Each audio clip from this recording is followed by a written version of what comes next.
Bismillahirrahmanirrahim. Assalamualaikum warahmatullahi wabarakatuh. Waalaikumsalam warahmatullahi wabarakatuh. Alhamdulillah, alhamdulillah, summa alhamdulillah. Kita bersyukur kehadirat Allah Subhanahu wa taala atas nikmat nafas kehidupan yang hingga detik ini kita nikmati tanpa ada kompensasi apapun dari Sang Maha Kuasa. Salawat yang terbaik bagi baginda Rasulullah Shallallahu Alaihi Wasallam. Beliaulah Nabi yang dalam bentangan sejarah memberikan pengabdian dan pengorbanan yang terbaik. Demikian juga pada sahabat dan para tabi-tabiin. Allahumma sholli alaih. Pada sesi kali ini kita akan mempertegas sekali lagi ya, mempertegas sekali lagi bagaimana eh, tagihan lembar kerja 3, yakni penentuan masalah itu benar-benar berada di jalur yang benar lah kira-kira begitu ya. Nah, kita berharap pemahaman Bapak Ibu terkait hal ini akan memberikan kontribusi besar bagaimana kita bisa membuat solusi atau menemukan akar penyebab masalahnya. Saya highlight sebentar terhadap beberapa topik menarik, misalnya tentang sekali lagi kami pertegas bahwa analisa penentu masalah ini adalah bagian yang kerja berkelanjutan ya, kerja berkelanjutan.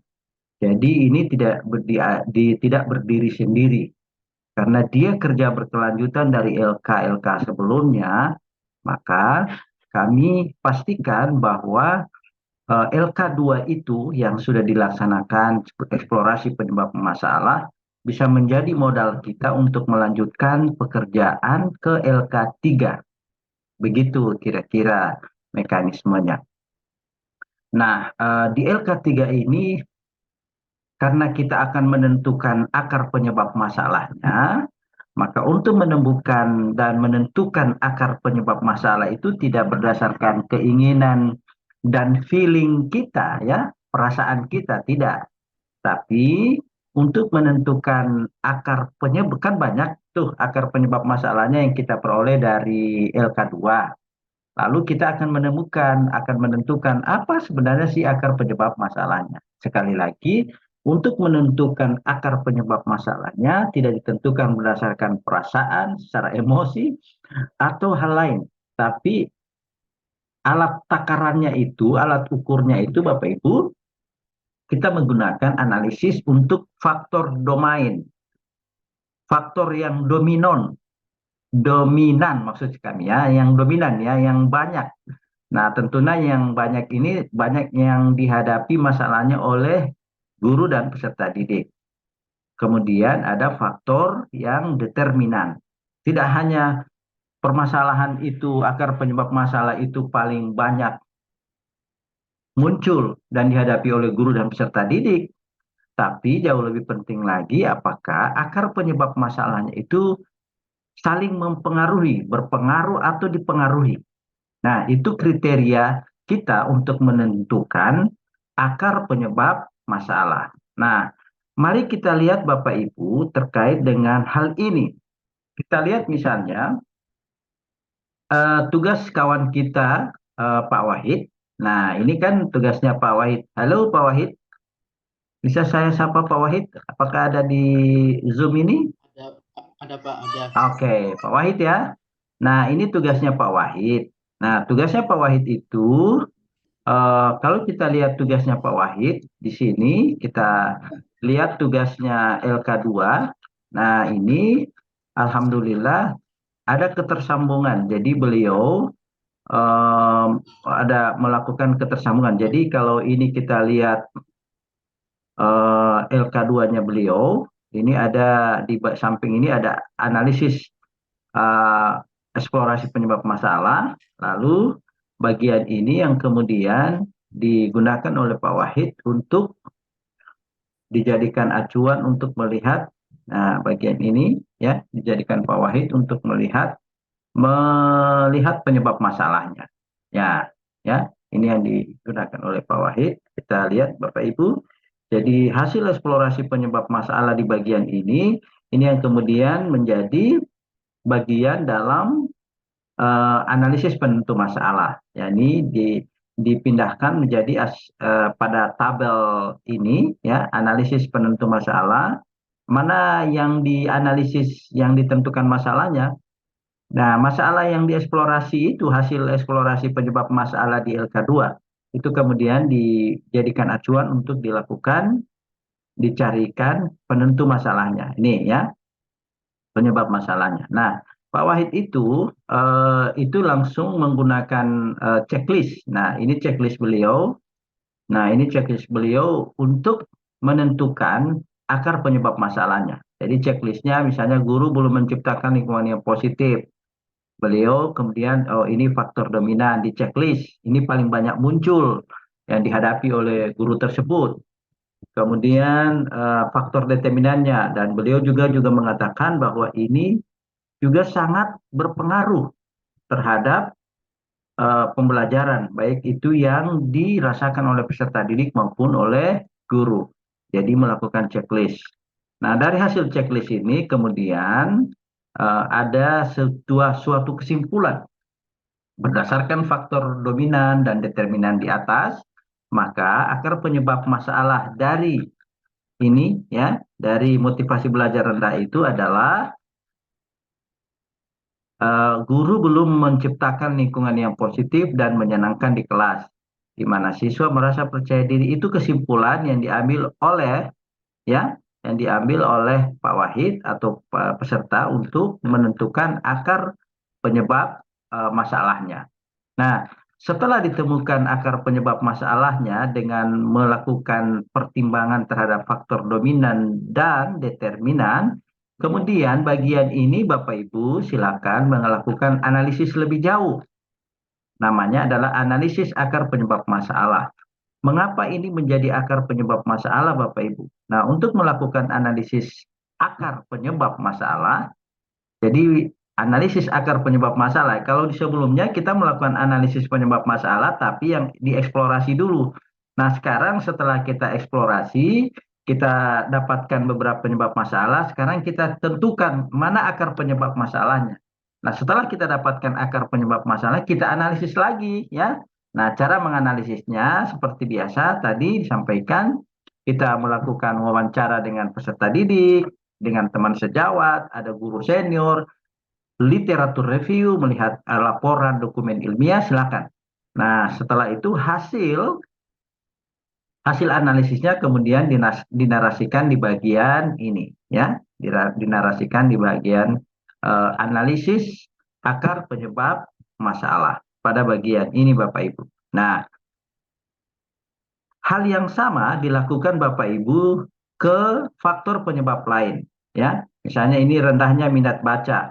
Jadi beliau juga melakukan analisis ini. Analisis checklist dominan dan determinan. Lalu di sini seperti biasa, di sini ada argumentasi narasinya, deskripsinya, analisis akar penyebab masalah. Nah, karena ada 3 faktor penyebab, maka analisisnya juga ada 3 terakhir. Ini penyebab rendahnya adab dan akhlak siswa antara lain. Ini juga dilakukan analisis tabel, lalu di sini narasinya. Nah, saran kami, ini kemudian kesimpulannya, saran kami kepada Pak Wahid, kalau boleh, yang ini, checklist akar penyebab masalah tidak perlu dicantumkan di tabel ini ya, langsung kesimpulannya saja berdasarkan pertimbangan faktor dominan dan determinan. Nah, itu maka diperoleh penyebab masalah guru itu adalah ABCD ini ya. Silakan kesimpulannya saja yang dicantumkan di bagian ini. Lalu Pak, yang tabel dominan dan determinannya taruhnya di mana? Taruh aja di lampiran Bapak Ibu ya. Bapak Ibu silakan bisa sampaikan saja di lampiran. Nah, ini hasilnya. Jadi setelah kita koreksi, jadi yang tabel tadi sudah nggak ada lagi Bapak Ibu ya. Ini tabel ini sudah ada lagi, lalu cukup dilampirkan saja di analisis eksplorasi penentu masalah. Nah, cara memunculkan hasil koreksian kami Bapak Ibu, silakan masuk aja di bagian ini ya, bagian ini final. ya, lalu aktifkan final show markup. Jadi kelihatan lagi hasil koreksinya. Untuk menghilangkan ini Bapak Ibu, cukup Bapak Ibu memilih final saja di bagian ini. Ya, oke. Nah, kalau Bapak Ibu sudah berhasil mengidentifikasi ini Bapak Ibu, terutama Pak Wahid di LK3, ya, di LK3, maka ini kemudian kita akan bawa ke LK4. Nah, LK4-nya seperti apa, Pak Wahid? Nah, ini Pak Wahid saya coba eh, analisis lagi lebih lanjut, cek. Nah, nanti akar penyebab masalah di bagian ini, di bagian sebelumnya Bapak Ibu, itu akan di ini lagi ya, kita ambil lagi di sini ya, cantumkan lagi di bagian ini ya. Akar penyebab masalah yang kita temukan di LK2 ya. Di LK2 itu di LK3 ya. Ini kita sudah nyambung ceritanya ke LK4 ya. Nah, di LK3 itu kita jadikan lagi untuk eh, akar penyebab masalah. Nah, ini analisis penentu masalah. Nah, ini dia. Ya. Jadi pada lembar kerja 4, nanti Bapak Ibu di modul 4 akan lanjut dengan LK4 ya. Analisis penentu solusi ya. Namanya analisis penentu solusi masalah dan rencana aksi. Nanti akar penyebab masalahnya silakan Bapak Ibu cantumkan lagi di LK4, lalu cari solusinya. Nah, solusi terhadap apa? Terhadap ini, misalnya guru belum menciptakan lingkungan yang positif dan menyenangkan. Itu kan akar penyebab masalahnya kan? Nah, sekarang cari solusinya. Cari solusinya, caranya adalah dengan melakukan lagi literatur review. Caranya adalah coba cari artikel jurnal, laporan ilmiah, wawancara dengan guru senior. Bagaimana menciptakan lingkungan pembelajaran yang positif dan menyenangkan itu. Nah, berdasarkan beberapa literatur yang kita tracking, kita lihat sebentar, maka sebenarnya banyak sekali Bapak Ibu yang kita temukan argumentasi dan narasinya. Misalnya contoh, ini artikel yang coba kami tracking menemukan banyak hal. Nah, kemudian dari hasil ini Bapak Ibu, ya, dari hasil ini Bapak Ibu langsung memilih apa solusi yang relevan dengan hasil bacaan di bagian ini, eksplorasi alternatif solusi. Kira-kira dari alternatif solusi yang ada ini, apa solusi yang relevan? Kan nanti banyak itu temuan eksplorasinya Bapak Ibu. Silakan Bapak Ibu menentukan mana solusi yang relevan. Misalnya ya, solusi yang relevannya guru perlu meningkatkan keterampilan dasar mengajar.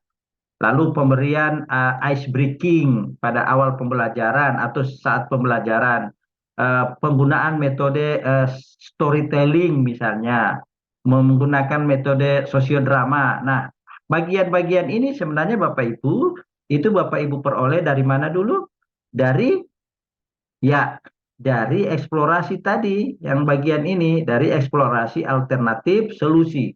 Eksplorasi alternatif solusi itu diperoleh dari mana? Dari tracking literatur review yang Bapak Ibu lakukan. Terutama, apalagi nanti akan berbagi pengalaman dengan guru senior, teman-teman sejawat, atau berdiskusi dengan peserta didik kita. Misalnya, Dek, kira-kira kalau adik supaya senang, SKI ini nanti bagusnya apa ya? Oh, cerita-cerita saja Pak Guru. Nah, kalau begitu Pak Guru lebih bagus memilih metode storytelling misalnya, yang ini. Nah, ini jadi solusi yang relevan. Nah, kemudian jika Pak Wahid memilih metode storytelling untuk supaya pembelajaran itu menyenangkan, maka lakukan analisis lagi. Nah, analisis ini kemudian alat timbangnya bukan lagi di samping literatur review, cek lagi apa kelebihan dan kekurangan dari storytelling ini. Nah, itu dimasukkan pada bagian kolom ini. Jadi sekarang kita sudah bekerja lanjut ke LK4 ya.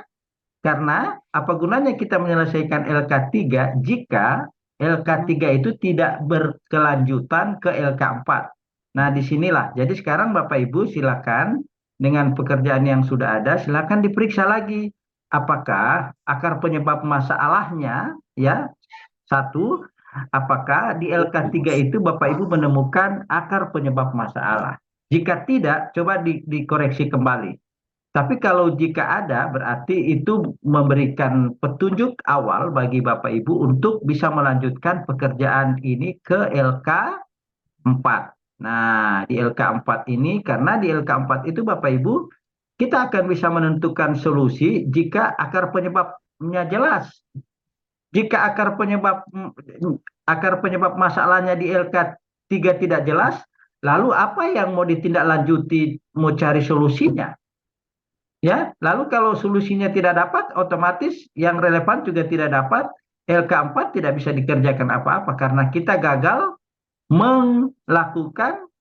menentukan akar penyebab masalahnya. Cerita ini sama. Ketika saya melanjutkan LK 3, menentukan solusi atas menentukan akar penyebab masalahnya, kan LK 2 kalau tugas Bapak Ibu tidak memberikan informasi apa-apa tentang penyebab masalah, lalu LK 3 membuat apa? Apa yang mau dicarikan akar penyebab masalahnya jika penyebab masalahnya nggak ada? Kan begitu ya logikanya. Nah, kalau Bapak Ibu sudah berhasil di bagian LK 4 ini, maka tinggal Bapak Ibu melakukan apa? Nah, hal yang sama dilakukan ke yang lain. Ini contoh koreksian saya ke Pak Wahid kebetulan. Nah, ini kemudian kita melakukan rencana aksi. Di LK 4 itu Bapak Ibu nanti Bapak Ibu membuat rencana aksi. Nah, ini rencana aksinya. Rencana aksinya ini silakan Bapak Ibu lakukan. Ada nama, nanti judul. Nanti di rencana aksi itu ada judul. Nah, kalau dengan eh, penentuan solusinya sudah jelas, berarti sebenarnya judulnya itu sudah jelas. Nanti judul PTK-nya, judulnya eh, Pak Wahid menjadi apa Pak Wahid? Halo? Ya, menjadi penerapan strategi pembelajaran. Nah, ini judulnya, penerapan strategi pembelajaran storytelling dalam meningkatkan motivasi belajar siswa pada pembelajaran SKI di MAN 1 Pohuwato.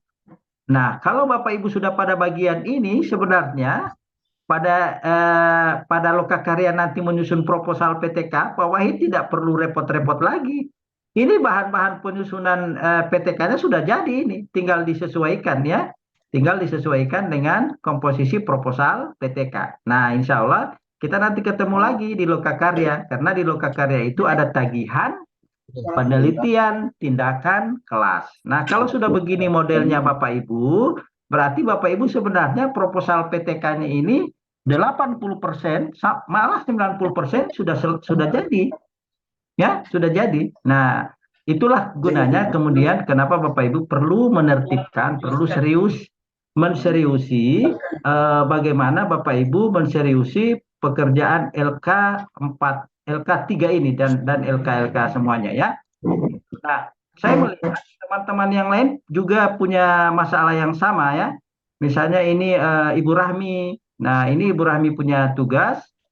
Ini LK 1-nya Ibu Rahmi. Kemudian ini ada, nah ini. Nah, teman-teman yang lain jika masalahnya sama, jadi jika jelas analisis akar penyebab masalahnya ini, insya Allah ini akan menjadi modal kuat kita untuk melanjutkan ke LK yang berikutnya. Saya kira ini penjelasan saya secara singkat bagaimana LK 3 itu diselesaikan dengan baik, sebab logikanya jika Bapak Ibu tidak bisa menentukan akar penyebab masalahnya di LK 3, lalu di LK 4 kita mau buat apa? Kan solusi di LK 4 itu kan solusi atas akar penyebab masalah. Kalau akar penyebab masalahnya nggak jelas, apa yang dicari solusinya? Nah, jadi demikian juga sebaliknya.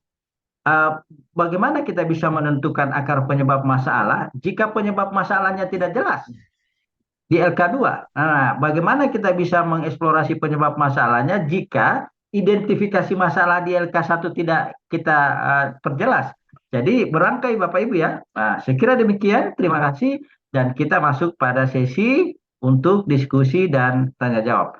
Saya persilakan admin atau moderator kita untuk memandu jalannya diskusi kita nanti. Silakan.